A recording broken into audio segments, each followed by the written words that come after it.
This actually has a lot of applications to things in biology and a couple of other places.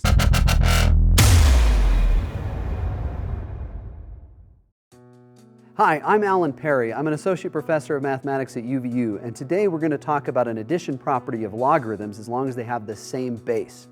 So I'm going to write down the property real quick, so you probably have seen it in your classes.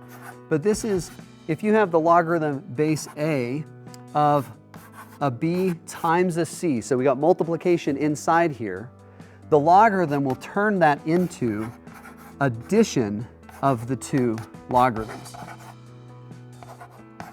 So you get logarithm of base a of b plus logarithm base a of c. Notice the bases stay the same, but the terms here that I have are the factors of the product that are in here.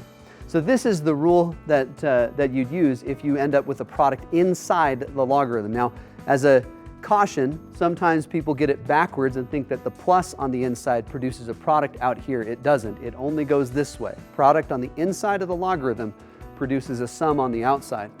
As an example to see what we mean, take a look at the log base 2 of 32.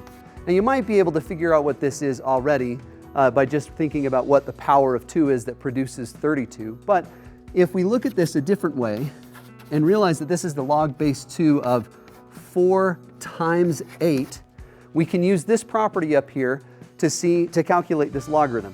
So we have a times in this case here, which this property up here tells us that we can separate into a sum. And so this becomes the log base 2 of 4 plus the log base 2 of 8.